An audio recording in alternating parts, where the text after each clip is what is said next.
Good morning students. आज continue करते हैं हम लोग द डिसीजन मेकर। तो पीछे का जो टॉपिक था उसे थोड़ा सा रिकॉल कर लेते हैं। टॉपिक क्या था? चैप्टर स्टार्ट हुआ था मेमोरेंडम ऑफ अंडरस्टैंडिंग बोल रहे हैं, ये दूसरा इंस्ट्रूमेंट होता है, इसके बारे में नहीं जानना अभी। ऑफिस मेमोरेंडम से स्टार्ट हुआ था टॉपिक कि ऑफिस मेमोरेंडम किस तरह इशू किया गया है ना। तो फिर हम लोग ऑफिस मेमोरेंडम को देखें, फिर हम लोग जाने कि ये जो ऑफिस मेमोरेंडम हुआ था ये मतलब तुरंत इंस्टेंटली इशू नहीं कर दिया गया था। इंस्टेंटली ऐसा नहीं कि रात में बात हुआ और सुबह सेक्रेटेरिएट से इशू कर दिया गया, ऐसा नहीं हुआ था। तो क्या इसका पीछे लंबा डिसीजन प्रोसेस था? तो ऑफ कोर्स था, लंबा डिसीजन था। ठीक है, लंबा समय से इस पर डिस्कशन चल रहा था, क्योंकि मंडल कमीशन का फॉर्मेशन कितना पहले हुआ था और ये ऑफिस मेमोरेंडम कब इशू हुआ था। दोनों का डेट में बहुत वेरी है। ये 80 में हुआ था और ये 93 में इशू हुआ था। तो डिफरेंस है ना, लंबा समय का। तो ऑफ कोर्स बहुत समय लगा। तो ये सब पीछे का चीज़ था जो कवर कर लिए अभी। तुरंत हम लोग रिकॉल कर लिए। अब रिकॉल कर लिए तो अब कंटिन्यू करते हैं। डिसीजन मेकर्स पढ़ लिए थे। डिसीजन मेकर्स में क्या क्या देखे थे कि किनका किनका इन्वॉल्वमेंट जनरली हो सकता है प्रेसिडेंट का। यहाँ पे अभी हो सकता में है ना। आगे जैसे जैसे पढ़ेंगे हम लोग तब वो कंफर्म कि ये लोग का इन्वॉल्वमेंट होता है। तो इनफैक्ट तुम सीधा यहीं पर समझ जाओ कि इन्वॉल्वमेंट किनका किनका रहता है। प्रेसिडेंट का रहता है, प्राइम मिनिस्टर का रहेगा, पार्लियामेंट रहेगा, कैबिनेट मिनिस्टर्स रहेंगे, है ना। तो फिर यहाँ पे से कंटिन्यू करना था। देखो क्या, the office memorandum was the culmination of a long chain of events. क्या था? लॉन्ग चेन ऑफ इवेंट्स था, लंबा एक प्रक्रिया चल रहा था। ठीक है।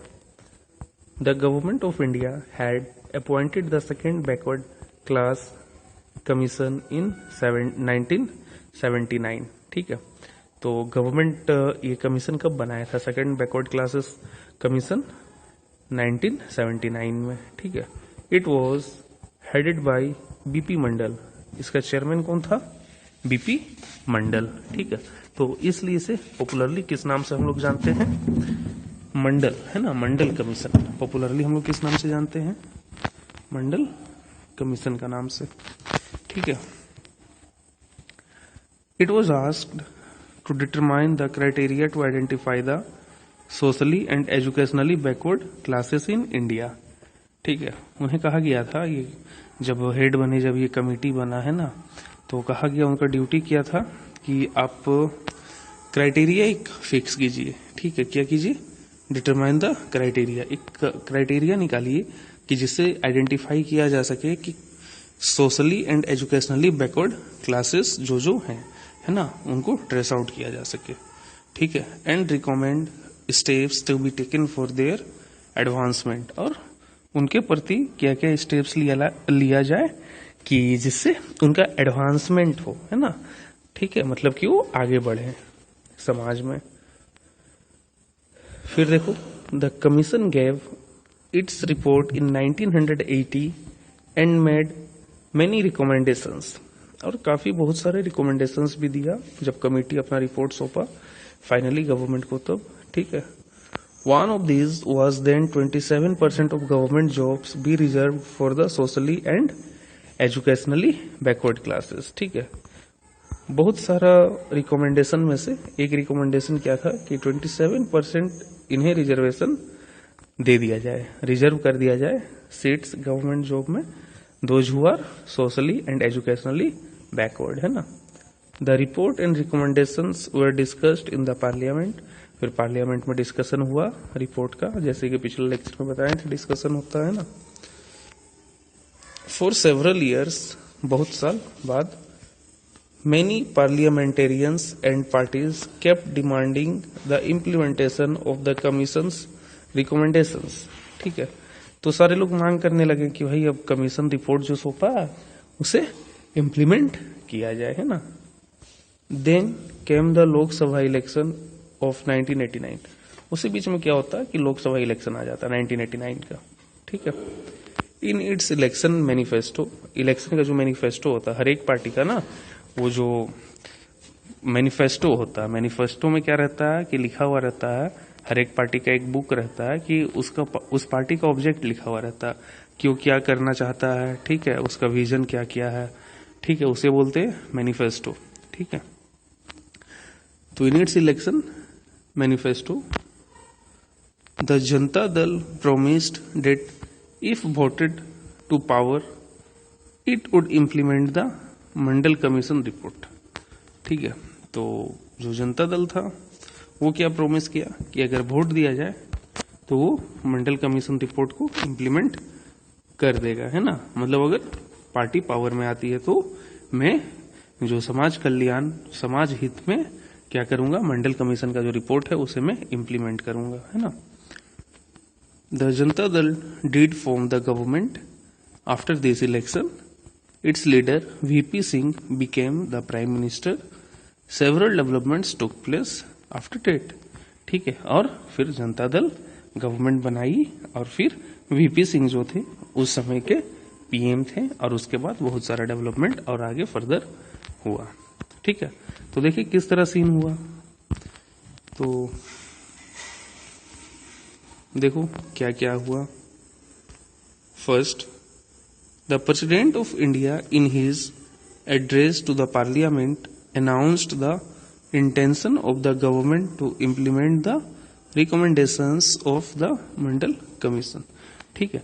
तो जो प्रेसिडेंट ऑफ इंडिया थे, ठीक है, देखो जब भी पार्लियामेंट में नया गवर्नमेंट बनता है ना, ठीक है, किसी भी सरकार की नई गवर्नमेंट बनती है तो उसे सबसे पहले संबोधन कौन करता है, मीन्स एड्रेस कौन करता, प्रेसिडेंट करते हैं ना। सबसे पहले एड्रेस कौन करते, प्रेसिडेंट करते हैं। तो president of India address the parliament और क्या अनाउंस्ड किए, announced intention of the government to implement the recommendation of Mandal commission. और वो ये बताएं कि जो सरकार है उसका ये ध्येय है, इंटेंशन है कि वो मंडल कमीशन का जो भी रिकमेंडेशंस है उसे वो इम्प्लीमेंट करेंगे, है ना। देन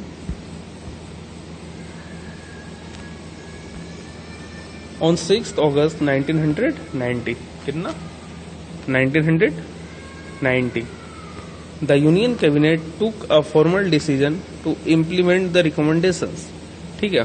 फिर क्या हुआ, 6 अगस्त 1990 को यूनियन कैबिनेट, मतलब जो कैबिनेट मिनिस्टर्स थे वो लोग फॉर्मल डिसीजन लिए कि भाई अब जो है ये रिकमेंडेशन मंडल कमीशन का इसे इम्प्लीमेंट कर देना, ठीक है।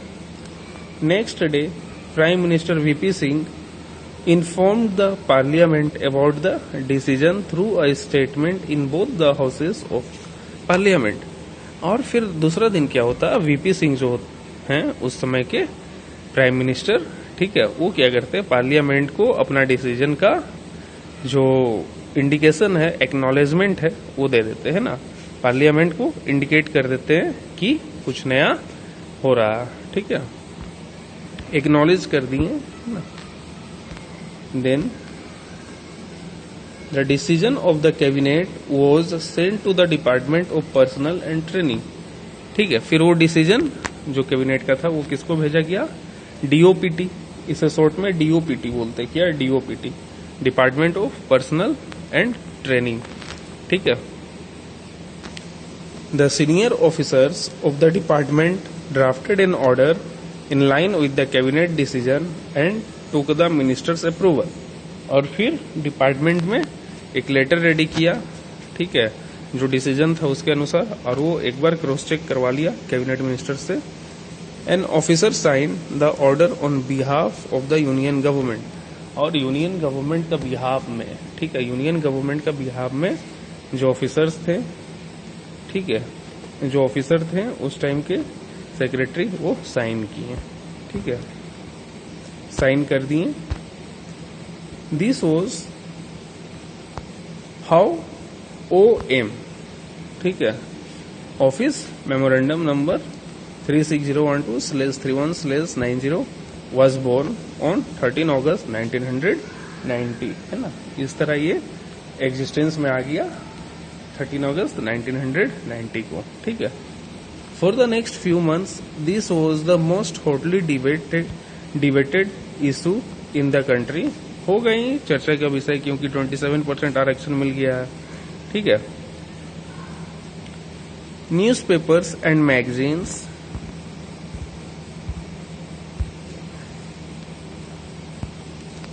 newspaper and magazines were full of different views and opinions on this issue. सबका अपना अपना राय था, ठीक है. It led to widespread protests and counter protests. तो कुछ लोग उसका विरोध कर रहे थे, तो कुछ लोग उसका समर्थन में थे. तो ये दोनों लोग प्रोटेस्ट कर रहे थे, आंदोलन कर रहे थे. कोई विरोधी आंदोलन था और कोई समर्थन वाला आंदोलन था, ठीक है. Some of which were violent. उनमें से कुछ वायलेंट भी हो गया तो समझ ही रहे हो. People reacted strongly because this decision affected thousands of job opportunities. ठीक है, क्योंकि बहुत कोई का जॉब अपॉर्चुनिटीज पे सीधा सीधी 27% जो था वो डेप्रिसिएट कर दिया. Some felt that existence of inequalities among people of different caste in India necessitated job reservation. ठीक है, कुछ लोग फील किए कि भाई जो इनइक्वालिटीज है ये कास्ट को लेके, तो इसके कारण ये रिजर्वेशन जरूरी है. They felt this would give a fair opportunity to those communities who so far had not adequately been represented in government employment. उनका ये नजरिया था कि ये एक अपॉर्चुनिटी देगा, है ना, जो अभी तक गवर्नमेंट सेक्टर में ज्यादा लोग नहीं हैं, ठीक है, ऐसे ग्रुप से जो एजुकेशनली और सोशली बैकवर्ड हैं, तो उन्हें ये एक अपॉर्चुनिटी देगा कि वो भी गवर्नमेंट जॉब में ज्यादा पार्टिसिपेट कर पाएंगे, मतलब कि एम्प्लॉयमेंट बढ़ेगा उनका, ठीक है. Other felt that this was unfair as it would deny equality of opportunity to those who did not belong to backward communities. कुछ लोग क्या बोले कि ये इक्वालिटी ऑफ अपॉर्चुनिटी है ना, इक्वालिटी ऑफ अपॉर्चुनिटी इसे हैम्पर करेगा, और इक्वालिटी ऑफ अपॉर्चुनिटी जो है ये फंडामेंटल राइट्स है, ठीक है. इक्वालिटी ऑफ अपॉर्चुनिटीज क्या फंडामेंटल राइट्स है, आर्टिकल 15 है शायद, है ना, fundamental rights, equality of opportunity in job, ठीक है. तो उसे ये हैम्पर करेगा, किसी पर्टिकुलर को आप स्पेशल प्रिविलेज दे रहे हैं, ठीक है. तो जो इक्वालिटी है वो इंश्योर नहीं हुआ ना, किसी आप पर्टिकुलर को स्पेशल प्रिविलेज दे दिए, ठीक है. कुछ लोगों का ऐसा मानना था. They would be denied jobs even though they could be more qualified. तो वैसे लोग के साथ क्या होगा कि ज्यादा क्वालिफाई होके भी नहीं ले पाएंगे जॉब. क्यों? क्योंकि वो तो उतना सीट्स रिजर्व है. Some felt that this would perpetuate caste feelings among people and hamper national unity. कुछ लोग का जो मतलब इसका विरोध में थे, उनका कहना था कि ये जो है, ठीक है, कास्टिज्म को बढ़ावा देगा, जातिवाद वाला फीलिंग को बढ़ावा देगा, और ये फाइनली भारत का यूनिटी को तोड़ेगा, ठीक है. In this chapter we will not discuss whether the decision was good or not, ठीक है. ये वाला बात हम लोग डिस्कस नहीं करेंगे. आप लोग दोस्त लोग अपने बीच में कीजिए, है ना, घर वालों के साथ कीजिए, क्लासरूम स्टार्ट होगा तो मेरे साथ कीजिए, ठीक है. बट यहाँ बुक पे इस चीज का डिस्कशन आगे नहीं करेंगे, क्योंकि चैप्टर में कुछ और पढ़ना हम लोगों को. ये तो बस एक टॉपिक उठा कर रखा कि इसका पीछे क्या क्या हुआ, ठीक है. We only take this example, क्या एग्जाम्पल का तौर पे लिए हैं, to understand how major decisions are taken and implemented to the country, ठीक है. नाउ आगे, who resolve this dispute. You know that the Supreme Court and the High Court in India settle disputes arising out of government decisions. देखो, government का decision से अगर जो लोग खुश नहीं है, ठीक है, गवर्नमेंट का डिसीजन से अगर मान लो कोई लोग खुश नहीं है, तो वो लोग डायरेक्ट कहाँ अप्रोच करते हैं? High court, supreme court. ऐसा नहीं है कि गवर्नमेंट कुछ भी डिसीजन लिया और तुम वहां पहुंच गए कि सर हम खुश नहीं है डिसीजन से. तो ऐसा नहीं होता. अकॉर्डिंग टू लॉ आपको बताना पड़ता है कि ये फिट क्यों नहीं बैठ रहा, ठीक है. अकॉर्डिंग टू लॉ बताना पड़ता है कि ये फिट क्यों नहीं बैठ रहा. तो उस तरह से डिस्कशन होता है। आगे जुडिशियरी में पढ़ेंगे, है ना, जुडिशियरी में पढ़ेंगे, सुप्रीम कोर्ट, हाई कोर्ट में, ठीक है। आगे देखते हैं अब टॉपिक में। Some persons and associations opposed to this order filed a case in the court. They appealed to the court to declare the order invalid and stop its implementation. तो supreme court का पास वो power है कि वो किसी भी law को null and void घोषित कर सकता है, बट नल एंड वॉइड कब करेगा? जब वो जो कॉन्स्टिट्यूशनल स्पिरिट है ना, भारत का संविधान, अगर उसे किसी तरह से क्षति पहुंचाएगा कोई कानून उसे हैम्पर करेगा उसका कंसेप्ट को, ठीक है, तब सुप्रीम कोर्ट जो है उसे नल एंड वाइड कर देगा, ठीक है, उस कानून को समाप्त कर देगा। The supreme Court India bunched all these cases together. This case was known as the Indira Sawhney and other versus Union of India case. तो ये बहुत इंपॉर्टेंट है, अभी ये न्यूज में काफी चल रहा था। अभी जो तुम्हारा इकोनॉमिकली बैकवर्ड वाला जो रिजर्वेशन दिया गया है ना, कि जो आर्थिक तौर पे पिछड़े हुए हैं उनको भी रिजर्वेशन मिलेगा कुछ %, है ना, चाहे वो किसी भी रिलीजन से, सॉरी यार रिलीजन बोल रहे, किसी भी कास्ट से हो, ठीक है। अभी एक आया ना नया सर्कुलर कि जो इकोनॉमिकली वीकर सेक्शन है, ठीक है, उन्हें कुछ रिजर्वेशन दिया जाएगा, ठीक है। वो थोड़ा सा रिजर्वेशन है, कोई वैसा खास इफेक्टिव नहीं है। तो उस समय इस केस का काफी चर्चा सुने होगे तुम लोग, क्या पता सुने होगे कि नहीं, बट मैं तो देखा था पेपर में हमेशा जिक्र हो रहा था इसका, इंदिरा साहनी का, है ना, Indira Sawhney and other versus Union of India case. 11 जजेस of supreme court heard argument of both sides, ठीक है। देखो सुप्रीम कोर्ट में जब सुनवाई होता है ना, तो कितना जज लोग उस सुनवाई को सुन रहे हैं, उस सुनवाई पे ध्यान दे रहे हैं, ठीक है, कितना ग्रुप ऑफ जज, यहाँ पर 11 जजेस हैं। तो ये बहुत बड़ा मुद्दा है कि कितना जज उस इशू को डील कर रहे हैं, है ना, कितना जज उस इशू को डील कर रहे हैं, ये बहुत बड़ा मुद्दा होता है सुप्रीम कोर्ट में, ठीक है। तो 11 जजेस थे, तो ये सब याद रखना है, इसलिए एम्फेसिस दे रहे हैं कि Indira Sahni other versus Union of India case जो था वो सुप्रीम कोर्ट से रिलेटेड था। यहाँ पे कितना जज लोग का बेंच था, 11 जजेस का बेंच था, है ना। तो ये 11 जज का सुप्रीम कोर्ट का बेंच था, ये दोनों साइड का सुने problem issue. By a majority the supreme court जजेस in 1992 declared that this order of the government of India was valid, और फिर उसे वैलिड करार दिए, ठीक है, सुप्रीम कोर्ट इसे वैलिड करार दिया, ठीक है। जजेस लोग का जो वर्डिक्ट आया वो इसे वैलिड घोषित किया। At the same time the supreme court asked the government to modify its original order. It said that well-to-do persons among the backward classes should be excluded from getting the benefit of reservation.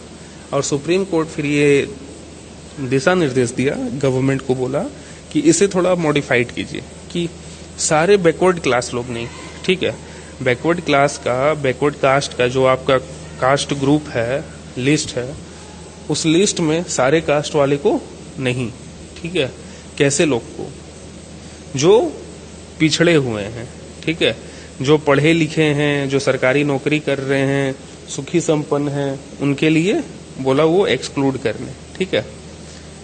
तो आगे देखो, accordingly the department of personnel and training issued another office memorandum on 8 September 1993. The dispute thus came to an end and this policy has been followed since then. और एक और memorandum issue किया गया 8 सितंबर 1993 को, उसके बाद डिस्प्यूट खत्म हुआ और इस कानून का जो इम्प्लीमेंटेशन था, इम्प्लीमेंटेशन ऑफ दिस लॉ, उसे एग्जीक्यूट किया गया, है ना, उसे माना गया। तो इस तरह ये डिसीजन मेकर्स वाला इशू तुम देखे टॉपिक देखे कि डिसीजन मेकर्स में क्या क्या रोल होता है, ठीक है, किस तरह डिसीजन लिया जाता है, मिनिस्टर्स इन्वॉल्व होते हैं, प्राइम मिनिस्टर्स इन्वॉल्व होते हैं, कैबिनेट मिनिस्टर्स होते हैं, ऑफिसर्स होते हैं, है ना। तो ये सारे का इन्वॉल्वमेंट देखा। तो ये टॉपिक आज समाप्त। अब नेक्स्ट लेक्चर में we need for political institution, ठीक है, ये कंप्लीट करेंगे, need for political institution. Okay, bye, take care. और अपना पढ़ाई पे ध्यान दो, नोट्स वगैरह बनाओ और अपडेट रखो, ठीक है, ठीक है, ओके, बाय।